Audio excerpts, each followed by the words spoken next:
అంటే ఇంచుమించు 20 రోజులు దాటిపోయింది. ఎక్కడికి వెళ్ళినా ఒకటే స్పందన. అటు శ్రీకాకుళం నుంచి శ్రీకాళహస్తి వరకు కూటమి అభ్యర్థుల్ని మేము గెలిపించుకుంటాం, జనసేన పార్టీకి మద్దతు ఇస్తాం.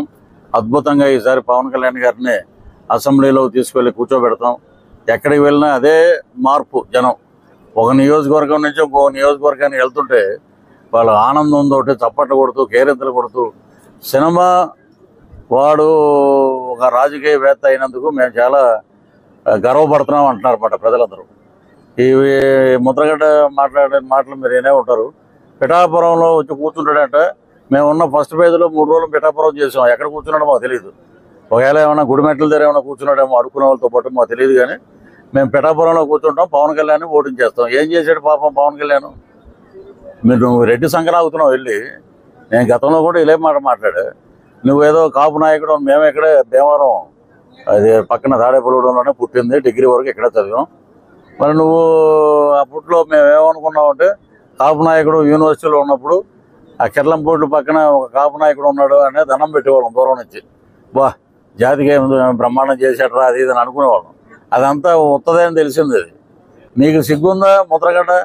నువ్వేంటంటే పేరు మార్చుకుంటూ ఊరే నాయన. నువ్వు ఇప్పుడు పేరు మారితే పిఠాపురానికి వీళ్ళందరినీ ఎక్కడితే మా సోదరులందరినీ పట్టుకురావాలి. భీమవరం నుంచి చక్కెరకాయలు అట్టుపోలు వేసుకురావాలి. బారసాలు అంటే మాటల మామూలుగా ఉంటుంది ఆ బారసాలకి. ఇప్పుడు తెలుగుదేశం నాయకులందరినీ మెప్పించాలి. మేమేమో గెలిచిన మాటలో ఉన్నాం, మళ్ళీ నువ్వు పేరు మార్చుకుంటానంటున్నావు. ఓడిపోయినా కూడా నువ్వేంటంటే నువ్వు ఆల్రెడీ ఓడిపోయావు. నీకు ఏం పెట్టారు? రెడ్డి కాపని పెట్టే. నేనే పెట్టే ఫస్ట్.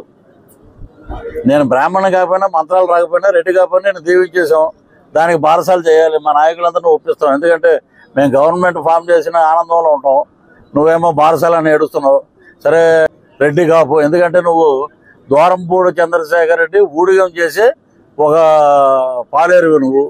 అలాగే జగన్మోహన్ రెడ్డి సంగతి నీకేం తెలిసే? నీకు అక్కడ మాకు తెలుసు.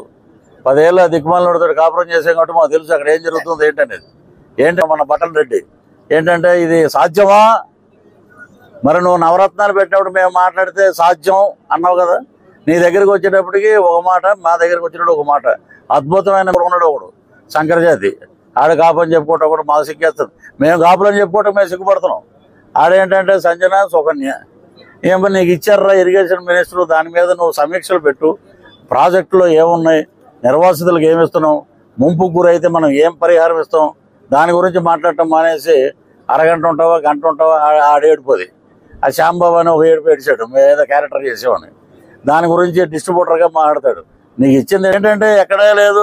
పవన్ కళ్యాణ్ గారు 3 పెళ్ళిళ్ళు. ఈడేమో ఈడేమన్నా ఈడి చెల్లెళ్ళు ఇచ్చాడు 3 పెళ్ళిళ్ళు పవన్ కళ్యాణ్ గారు చేయటానికి. పోనీ ఈడి చెల్లెళ్ళు ఇస్తే మా చెల్లెళ్ళు వదిలేసామంటే నడకొచ్చు. న్యాయబద్ధంగానే డిపోయారు. కొన్ని వివాహాలు కలిసి ఉంటాయి, కొన్ని ఒక్కొక్కరికి అదృష్టం దురదృష్టం ఉంటాయి వైవాహిక బంధంలో. దాన్ని గౌరవించారు పవన్ కళ్యాణ్ గారు. సాంప్రదాయబద్ధంగా విడిపోయారు వాళ్ళు.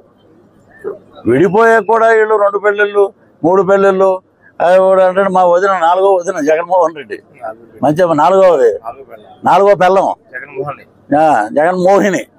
మన విఠలాచార్య గారు తీశారు, పెద్ద హిట్ అది. ఇతను కూడా చంద్రబాబు నాయుడు గారిని జైల్లో పెట్టినప్పుడు ఒక దరిద్రుడు జైలుకి వెళ్తే ఇంకో దరిద్రుడు సపోర్ట్ చేశాడని చంద్రబాబు గారిని పవన్ కళ్యాణ్ గారిని మాట్లాడిన పరుష పదజాలం ఉపయోగించినటువంటి ఒక స్త్రీ అవటం నిజంగా దౌర్భాగ్యం. ఒకటి మనం మీడియా మిత్రులు ప్రజలందరూ ఒకటి గమనించాలి. ఎక్కడైనా సరే వాళ్ళ లేడీ ఎమ్మెల్యే ఎవ్వరూ మాట్లాడలే రోజాకు సపోర్టుగా. ఒక్కళ్ళు మాట్లాడలే. పెద్దిరెడ్డి రామచంద్రారెడ్డి ప్రెస్ పెట్టి ఏమంటే మీరు ఖండించండి అంటే అని వెళ్ళిపోయాడు. అయ్యమ్మా మనకెందుకు లేరా ఇవ్వాలని. ఇలాంటి వ్యవస్థలు వాళ్ళే సపోర్ట్ చేయలేదు. ఈవిడేమో గుడ్ మార్నింగ్ కొత్త భాష ఎలా అని.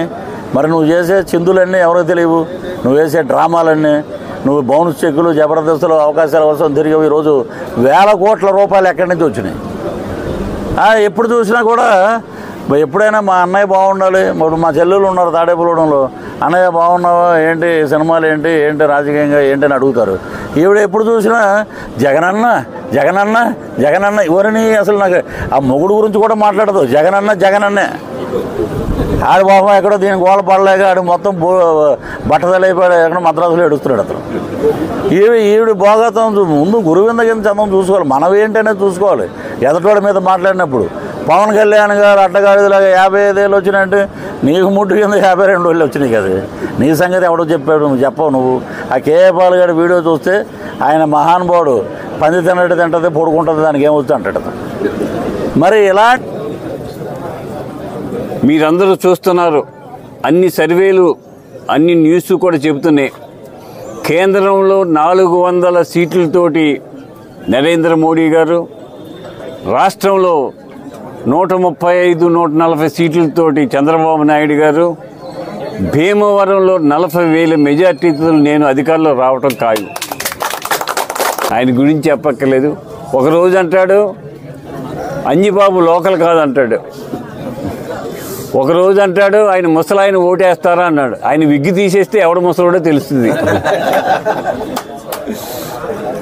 అటువంటి పిచ్చ మాటలు మాట్లాడుతున్నాడు.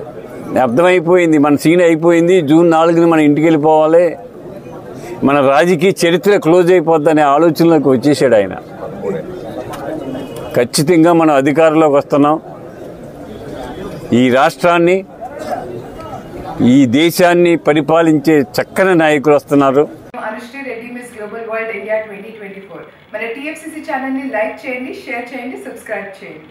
హాయ్ అందరికీ నమస్కారం, నేను Geetha Madhuri. Like, share and subscribe to TFCC live. Hi, TFCC live ఛానల్ని లైక్ చేయండి. హాయ్ ఎవ్రీబడి, యూట్యూబ్లో సబ్స్క్రైబ్ చేయండి, వ్యూ చేయండి, ఫాలో చేయండి for all news about Telugu films. TFCC live, don't forget, subscribe and like. Hi, this is Rashmi Thakur. Please like, comment, share and subscribe.